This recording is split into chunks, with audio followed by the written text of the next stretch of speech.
Hello mga tol! Welcome back to my YouTube channel! And today's video, andito ako ngayon sa Santa Monica. Pupunta kami sa beach. Ang kasama ko ngayon ay mga senior. So, mga senior eh. So, ayan, papakita ko sa inyo ang itsura ng ano to. Doon tayo eh. Sa dagat tayo pupunta. Halika, sa dagat. Hindi na, tara na. Tara. It's okay. Tara. Stop daw. Na ano tuloy ako. So ngayon, hinahanap namin yung ano to, yung Santa Monica Pier. Eh sabi ko nandun eh. Andun yung dagat. So doon kami muna pupunta. Diretso muna kami doon. Okay, so ipapakita ko sa inyo mamaya kasi sabi ko may masarap na ice cream doon eh. Punta kami sa pier. So I'll see you guys later. Eventually. So, andito na kami sa may harapan ng ayan. So, nandun yung Santa Monica Pier. Ayan. Nakikita nyo yung Ferris wheel na yun. So, doon kami pupunta. Usually, yung mga tourist, doon nagpupunta. Yung mga artista dyan, doon nagpupunta. Ayan.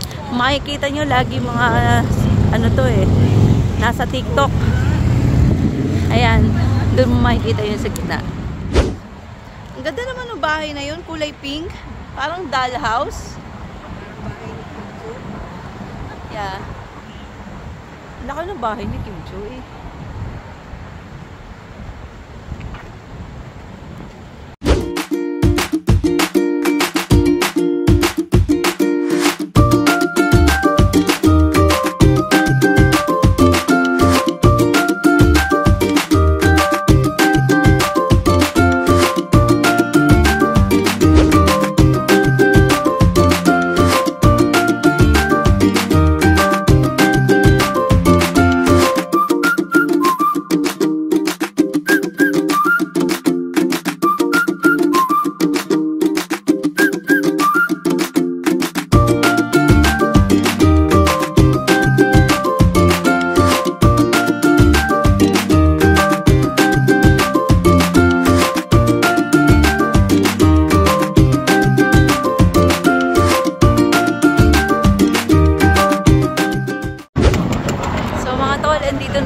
Sa Santa Monica Pier.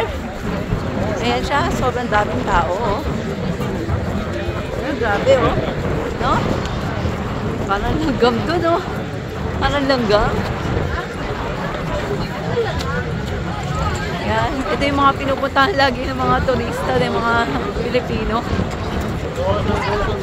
Kaya kung makikita nyo yung mga nasa TikTok nandyan sa gitna sila, sa gitna dyan sa ano to, dyan sa gitna. Nagti-TikTok sumasayaw.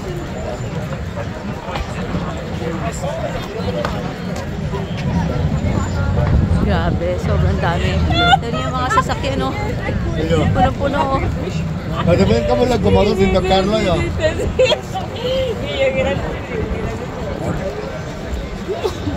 Okay lang. Grabe. So ayan ang order ko mga tol. Ito yung biniyahe ko ng 1 hour dito sa Santa Monica Pier. Ayan. So 2 scoops, partida yan. Bahala na ang sugar ko. So yan mga tol, kakain ako. Inaantay ko yung order ko ng at least meron silang veggie burger dito. Natatawa yung kaibigan ko kasi nagsasalita daw ako mag-isa. So, hintayin ko muna ang orders namin.